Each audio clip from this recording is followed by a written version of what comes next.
two, one. Good evening, everybody. Welcome to the Junior Golf Podcast. I am your host, Ro Thompson, and we have a special guest on the podcast tonight, and that's none other than Gracie Song. Hey, Gracie, how you doing? I'm good. How are you? Good to have you on the show tonight. Thank you for having me. Great. Well, listen, I have been following you and watching some of your results, and I see that you are the most recent winner of the Daniel Meg tournament. How does it Yes, it was how does it so feel to be the champ? exciting to win. Was it It exciting? feels great. Good. Yes, he was actually my past coach, so it meant a lot more. Wow. Oh yeah, I know that had to be emotional, and we'll talk about that in a little bit. But tell us first of all, how did you get involved in the game of golf? I got involved in the game of golf through my brothers. They started in middle school when I was still in like kindergarten around that time, and I would just tag along with them and hit a couple balls at the range. And then eventually I got more like I built the love for golf and everything. So I eventually started playing tournaments and everything. Oh, that's good. And how old were you? I was, I believe, 8 when I started playing tournaments. Okay, not too bad. And so Mhm. you're so you can attribute your brothers for getting you in the golf. Yes, and my dad. He And your really dad. helped me a lot. Okay, yeah. Yes. You got to give dad some credit now. Okay. Yes, definitely. Now, how old are your brothers? My brothers are 23 and 22. All right. So are they finished college or are they still playing? One of them is finished college now. He's Okay. graduated. And then one is heading to medical school. Oh wow. Okay. Yes. All right, good. So did they play golf in college? My oldest brother did. He played for St. Andrews in Laurinburg. Okay, cool. Mhm. Now, why do you like the game of golf? Because I'm be honest, the game of golf can be very frustrating. So why do you like playing golf? I like playing golf personally because it's a challenge to the mentality. You have to build such a strong mental game for it, and it's different than the other sports. You're not in there with a team most of the time, and you're mainly focusing on your individual self. And honestly, I think of it as playing against the course, other than like playing against the other people. Yes, there's other people in the field and everything, but the main thing is you want to beat that course and Yeah. everything. Yeah, Mhm. that is so critical what you're saying. Uh, Yes. and you gotta make sure you don't get caught up into playing your opponent or your playing partner and just really focus on the course. Yes. That is so true. That is so true. Mhm. Now, what have you been doing to develop your game? Do you have a certain do you have a practice routine? Do you have a schedule that you go by? Walk us through that process in terms of what you've been doing to really get your game to that next level. Yeah. Well, when I head to the course and everything, I typically start off with the range first. Okay. And like sometimes maybe I'll hit the putting green first, but mainly I do hit the range first. Maybe take about close to an hour Okay. hitting a couple of shots on that range. I have been mainly focusing lately on the shorter shots, like wedge shots and everything. Coming around golf season where we play that shorter distance. So, kind of focusing my view on that. And then I'll head to the chipping green, focus on those short, like 20-yard chips around the green. And then a couple bunker shots because I know I have a couple shots in that bunker sometimes. And then I'll head to the green, put like 4 tees down around the hole and like from around that 4 to 3 foot putt, Yeah. and I'll just try to make sure I make every single putt in a row and build that like confidence in the short putts. Right. And then I'll start practicing the 6 footers, and then I'll push myself back to 9 foot, and then I'll start working on lag putting so that I can bring myself in a close range so that I'm not stressed out from left leaving myself like a longer putt. Right. Yeah, those lag putts are important because you never want to leave a green with a three putt, right? Yes, exactly. Like those are those that's one of those Tiger, that you don't want to do one of those Tiger sixes, Yes, because like you in your head, you're like, oh, I just lost a stroke to messing up my putt. And Right. putting is the most important part of your game. It really does dial down on that. That's correct. That's correct. Now you've had again, you had some really nice finishes. And your last couple of tournaments, you've been outstanding. I know you won the Daniel Mag. Where did you finish in the Twin Stakes? I finished third place at that tournament. Third place. So that was really close. Now, Mhm. so let's go back to the Daniel Mag. Take us back to the Daniel Mag. Tell us what felt really good. Because you finished first place. Was it the ball striking? Was it the short game? Was it the putting? What do you feel like really, what stood out during that tournament? On the first day, so it was different between the 2 days. Okay. On the first day, what really felt good was my driver, my woods, my Okay. hybrids. It was really helping me throughout the day. My Okay. putting, I really couldn't get the speed of the greens, so I was losing a couple strokes to the putting. So, So you could have shot under um, par.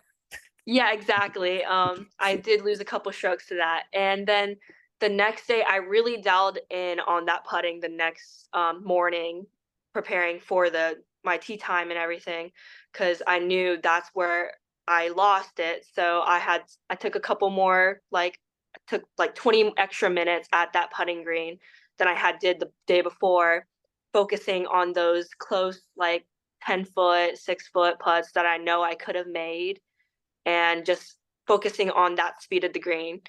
And that really stood out to me the second day. I drained many putts that I Mhm. was like so confident in. So I think that's what felt the best those 2 days. So it was a tale of 2 days. Yes, So, really, it so, really the, was. so your tee shots was really, on point the first Yeah, day, and then your putting was on point the second day.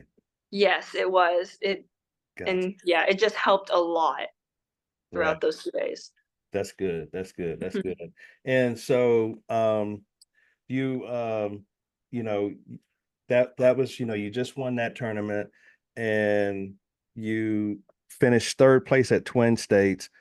Um, and so you're really, really, really, playing some good golf. Now, knowing what you know now, Gracie, what would you tell? Because obviously you figure something out. Knowing what you know now, what would you tell the 14-year-old Gracie or the 15-year-old Gracie? What would you tell that Gracie now that maybe it was something that you wasn't quite doing back then to be as good as you are right now? Um, I would tell her, like, don't stress out as much as you were then, Okay. because I know for a fact that I was really stressed. I really wanted to be on that top of the leaderboard, and I Yeah. knew I had what it took. I just didn't know exactly what was causing it. And I think it was a lot of the mental game, because I Yes. know my game was there. It was just something with the mind that I just couldn't grasp, I believe. And I think it was the stress and also letting those bad shots get to my head.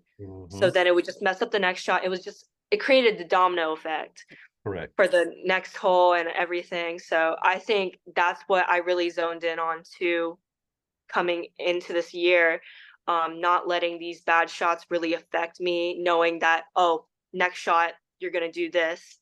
Don't don't let that last shot affect you as much as it did in the past. Um, I think that's one of the main things.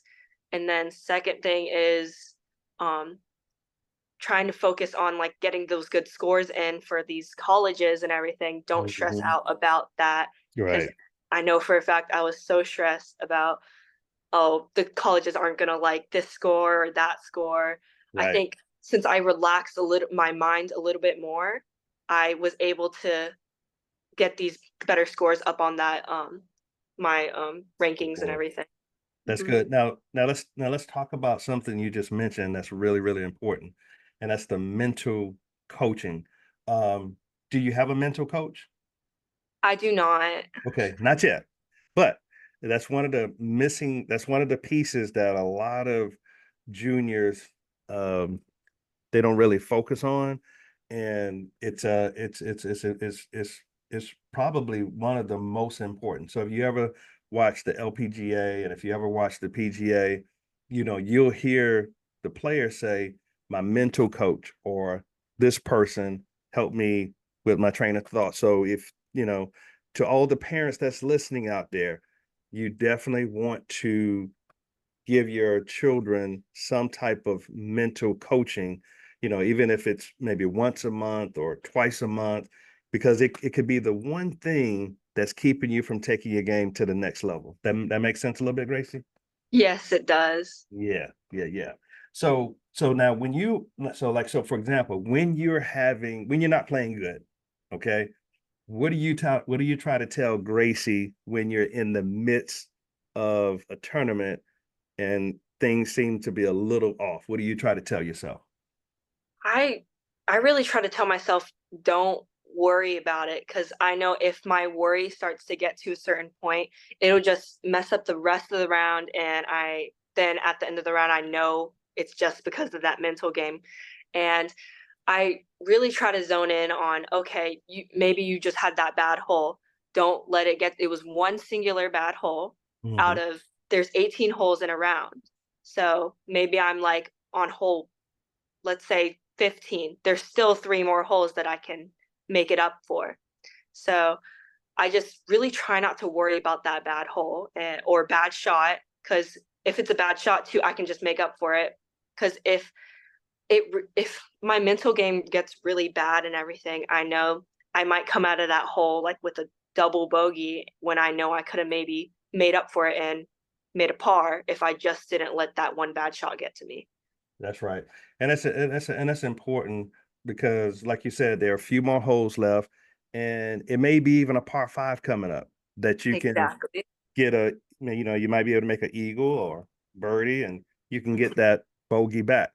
Um, Now, one of the things that I see a lot of juniors struggle with is taking their medicine. Okay. Now, I don't know if how you feel about it, Gracie, but when you're in trouble off the tee and you can't get to the green, are you the type of player that you go for these miraculous shots, or do you try to just hit it down to 100 yards, take your medicine, and just try to stick something close and make your par, and at worst take the bogey, but don't bring double or triple into play? What type of player are you, Gracie? It honestly depends on how I'm playing that day. Okay, Because if I'm playing like an amazing round and I like am 100% confident that I'll be able to pull it make off. this, yeah, pull it off, I'll definitely go for that green. Okay. But if I'm like playing like a decent round and I'm having a good score so far, Mhm. I think I would play it safe and try to stick it close and then maybe make a par, maybe come out of there with a bogey. At worst, come out of there with a bogey. But mhm. Because that's the one thing that keeps players from shooting good scores, right? Yeah, it can bite me in the butt sometimes, but sometimes it works out amazing. Right, So right, it just kind of right. depends in the spur of the moment. Yes. Well, just Yeah. think about that. Listen, Gracie, think about that next time when you're in trouble off the tee. Say, "Oh, Coach Rowe said that maybe I should just punch it out to 100 and then go for the green, depend on let my wedge do the talking, and then just try to make a putt or two putts and get out of there with a bogey at least. Yes, definitely. I'll But think don't about that. bring that double and triple in play. Okay. Yeah. All right. So now going forward, we're thinking about college. What are some of your dream colleges that you would like to attend? Let's make believe a college coach sees this podcast and what are some of your dream schools you'd like to go to? Oh my gosh, I have so many dream Give me your colleges top, I give me would your love top to go three. to. Give me your top three. Top three would have to be Wake Forest, of Okay. course, one of the best woman golf colleges there is. Correct. Um, Correct. Texas A&M, that's the one out of state that I really would love. And then the third one, it would have to be like NC State Okay. because Okay. that's I like staying close to home. No doubt. So that's Yeah. what I'm thinking about. But yeah, those are my top three at the moment. I would love for to go to one of them. But Good. yeah. Yeah, those are all great schools, by the way. I know I had Zoe Slaughter on my podcast about a year or so ago. She goes to Texas A&M. Oh Uh, wow. yeah, I think she's going into her junior year at Texas Oh, A&M. that's amazing. Yes. Outstanding player. And if I was a college coach watching this, Gracie, why should I recruit you?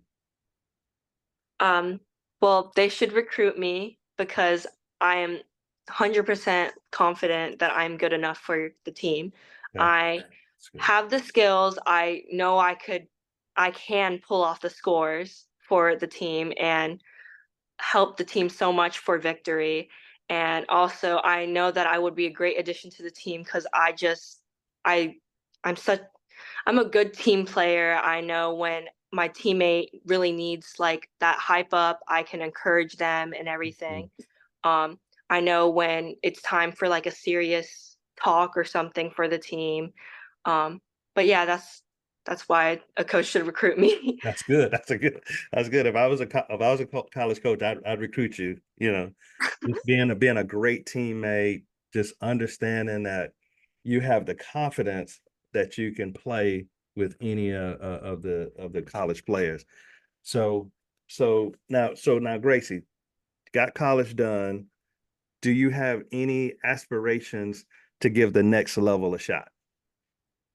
It has always been my dream to Okay. go to the LPGA, Okay. but yes, that's like the dream, obviously, for Yes. any girl golfer out here, Right. to make it to the next level, go to the LPGA and make a name for themselves on that tour. Um, that would be my biggest aspiration to go next level. I also have kept in thought of going into just working for the PGA or Sure. LPGA, Yeah. like becoming director of the tournaments or something. Hmm. So that's what I have thought about. That's good. That's good. And who are some of your favorite players on the LPGA or PGA tour? LPGA Tour, I've Mhm. looked up to her for so long. Lydia Ko. She Okay. has always been my biggest inspiration for golf. I know I've done like three projects on her because she's just Wow. the biggest inspiration of my life. I love her so much. She's an amazing golfer, has a Sure is. great mentality. I know she just came out with the gold medal from the Olympics. Correct. Correct. She did amazing out there. That would be my favorite golfer from the LPGA tour. Okay. Now, for the PGA tour, I love Tom Kim. He Okay. is one Yeah. of my favorite PGA golfers on Yeah. that tour, Hmm. um, along with like Victor Hovland Okay. and Bryson DeChambeau. Those are my favorite golfers up there. That's good. Now, Yeah. do you watch a lot of golf? Um, I watch a decent amount. I don't watch like as much as I know other people do, Yeah. but it just kind of depends on the tournament at the same time. Right. But I do try to watch it because I know I can learn from the pros. That's the Like, big thing. That's the big mhm. thing. And some kids don't like watching golf, but my thing is if I'm watching it and I'm learning something, I know you could definitely learn something if you watch because my son, he doesn't like to watch golf, but Oh yes. I just don't understand that. But like you said, the key thing that what you just said was you can learn a lot from watching golf and listening to the broadcasters. They'll tell you, oh yeah, so he's definitely in trouble, or he can definitely get this close. You can learn a lot from golf. Wouldn't you agree? Yes, I do agree. Yeah, good. Now, if you could have a dream foursome to play at one of your favorite courses, and by the way, what would your favorite course be? My favorite course, Hmm. it's one in Arizona. It's a beautiful golf course. It's called Greyhawk Golf Club. Okay. It's so beautiful. I have played there like a couple times in my life, Okay. back in my middle school days. Okay. It was has to be my top golf course. Gotcha. And who would be your dream foursome? And you can pick your dad, you can pick your brothers, you can pick LPGA, you can pick PGA. Who would be your dream foursome? Because if My dream you leave foursome. somebody out, they're gonna be upset with you. No, I'm just teasing. Well, I play with my family all the time, Okay. so Okay. hopefully they They don't won't get be. too butthurt. Okay. But my dream foursome would have to be Lydia Ko, of course. I Okay. would love to play with her someday. All right. That's two. Um, there another one would be Scotty Scheffler. He's Okay. an Three. amazing golfer. Three. I Yeah. could learn a lot from him. And Yes. then the third person of my foursome would probably be Nelly Korda. Okay. Yeah. Nelly's good too. Yeah. Yes, Yeah. Nelly's real good they're too. all So they're that's a so great, amazing. that would be a great foursome. Yeah. Yes, it Yeah. would. Big foursome. Now, what's in the bag? What are these tools you have that's causing you to shoot these low scores right now? Like my clubs or Yeah. Yeah. like Your clubs. Yeah. okay, just making Yeah. sure. Yeah. So my driver is a TaylorMade QI10. I Okay. just switched over to it from a Ping. I've worked with Ping for so long, but I figured it's time for a change. Yeah. And I Yeah. was hitting the QI10 so well that I was like, okay, we need to get this. So I Hmm. got the QI10. I play with Callaway, I forgot which ones, but I play Callaway for my 3 wood and 5 wood. Okay. Um, Got a little mixed and bag. then yes, I have a mixed bag. Okay. It's I just can't stick with one company because I know that oh my wedges I play really well with these wedges, but at the Right. same time I play good with these irons. Gotcha. Makes sense. So and then for my hybrids, I play with a 4 hybrid and a 5 hybrid that are Titleist brand. Okay. Okay. Um, they have stuck with me through thick and thin. They have helped me with so much. They got you out of some And tough places. yes, definitely. Right. Because the Titleist ones are so forgivable at Hmm. the same time. So like I'll get out of like the toughest spots with that hybrid, and it's just amazing and everything.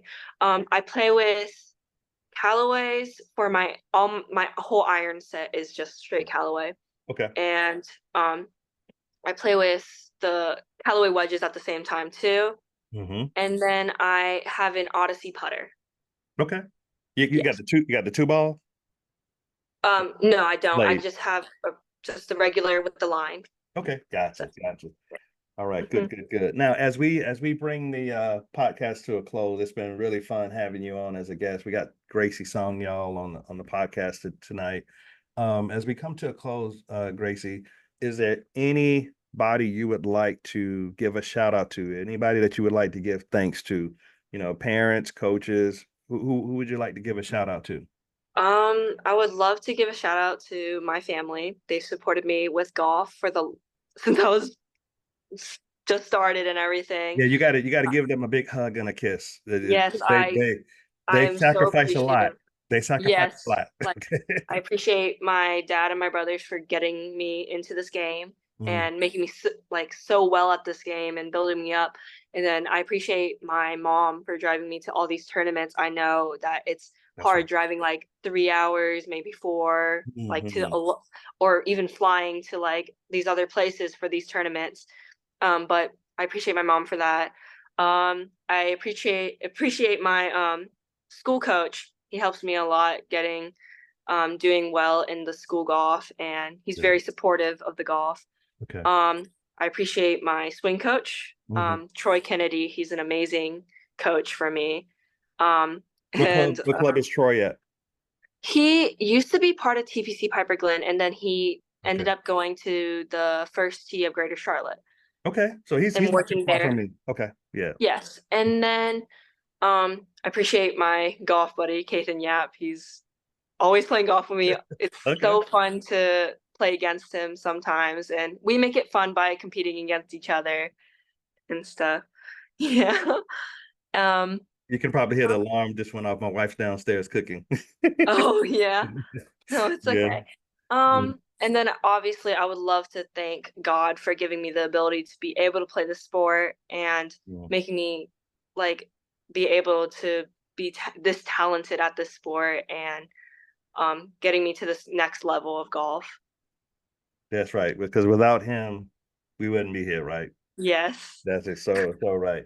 So now how can coaches, anybody that wants to follow you on social media, how can everybody follow you? They can find me through my main like golf account, which is Mhm. the Instagram one, Gracie Song underscore songs, Gracie underscore song 0218 on Okay. Instagram. They can also find me through maybe tournaments, like maybe posting me and stuff, tagging me in those tournaments and everything, or repost and stuff. But that's the main way they can find me. Okay, great. Well, Gracie, thank you so much for being on. We really appreciate you being on the podcast. Any last thoughts you want to just, to because the podcast, I created this podcast to help junior golfers. Is there anything you want to say to the junior golfers as a, just a last minute thought to give to them?